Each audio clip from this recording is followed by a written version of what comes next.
हाँ हो तो का चाहत वाह खोज जाए तीन ठे पहले के दुल्ही बर्दाश्त कर लेते रहे वाह आज के बर्दाश्त करबे न करिए।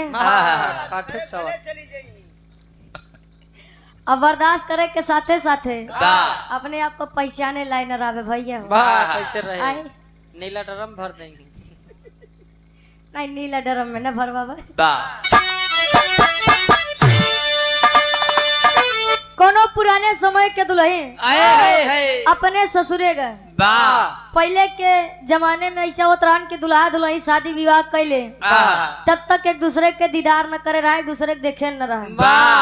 आज तो पहले लड़की लड़का एक दूसरे के पसंद करे, फिर ओकरे बाद सगाई हो जयमाल होता ही भैया मेला मिलत है।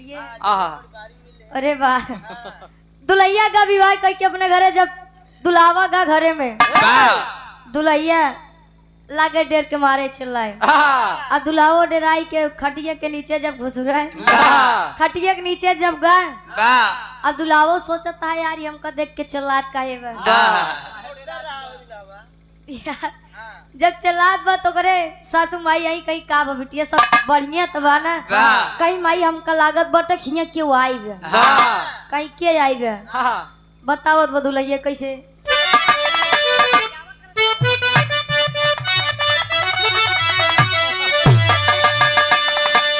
खटिया के नीचे बैठल चोरवा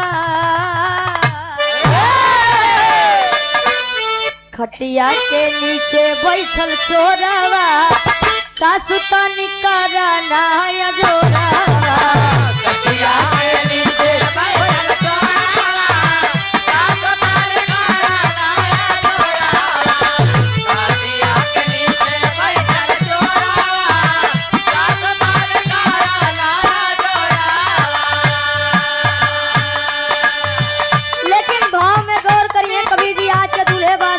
के ऊपर दो लाइन लिखा इनका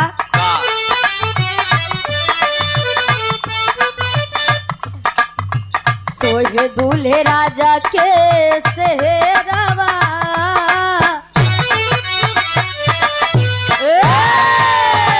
सोहे दूल्हे राजा के सेहरवा चम चम चमकेला चेहरवा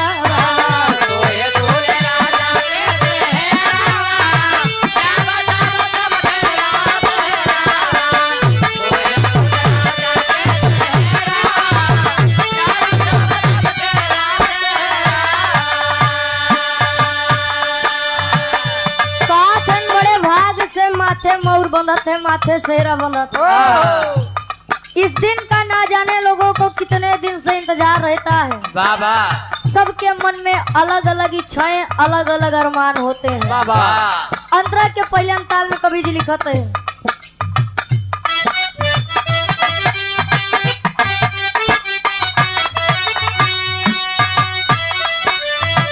पिता बने राजा मन में उल्लास हो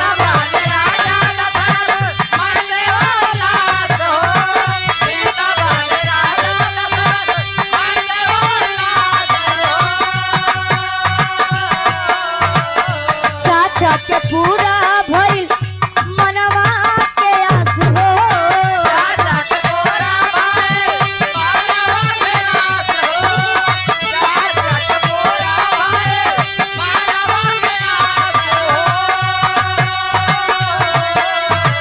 भैया के दिल में लहरवा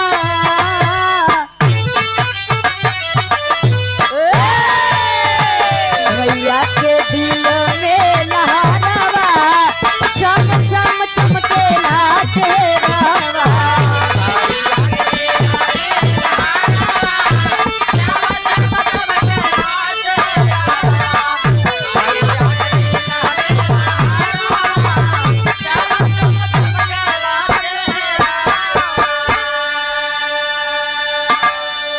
आज के मान लिया आप दूल्हे बादशाह जी के पूजनी पिताजी आप रमेश चंद्र यादव जी की तुलना राजा दशरथ से की गई।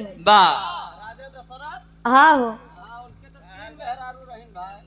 तो का चाहत वाह खोज जाए तीन ठे पहले के दुल्ही बर्दाश्त कर लेते रहे, वाह आज के बर्दाश्त करबे न करिए। काठे सवा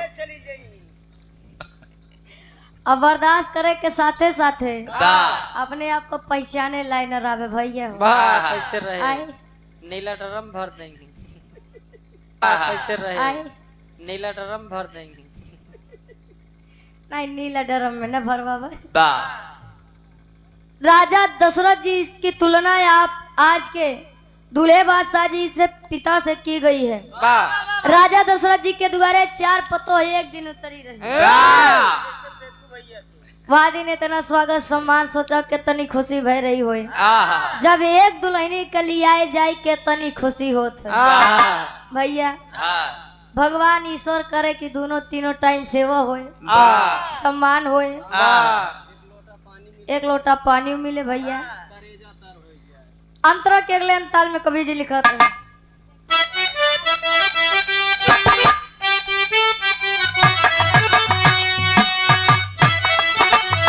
राम जैसे दूल्हा दुल्हन सीता के रूप हो,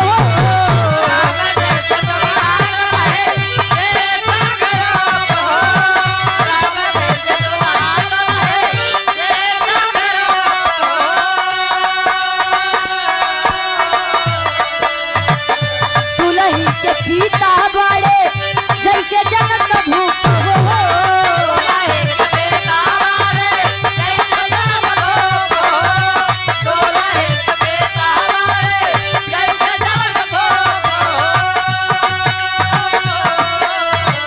मड़वा में सोहेला सिंघोरवा,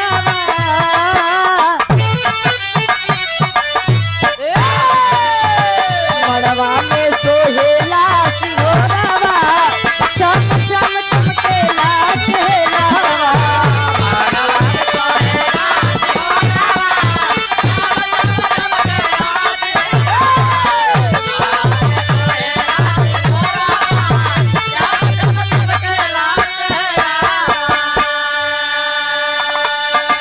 राम जैसे दूल्हा दुल्ही सीता के रूप हो, वाह दुल्ही के पिता बड़े जैसे जनक भूप हो।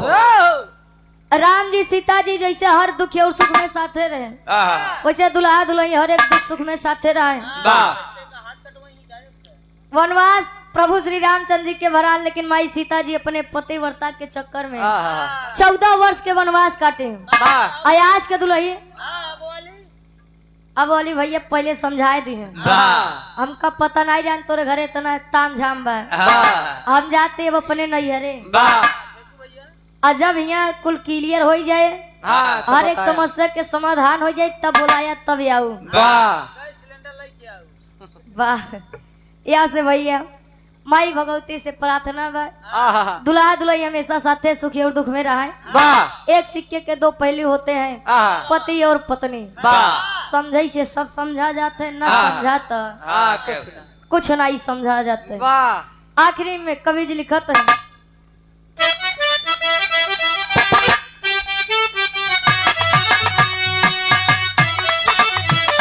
गुरुवर बिहारी गुरुवर सखी भगतिया,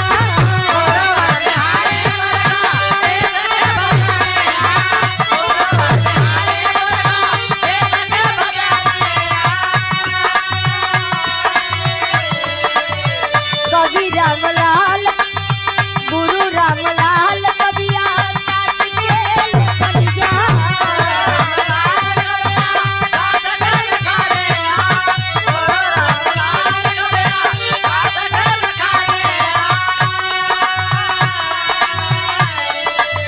रुचिया तो गावेली तरनवा,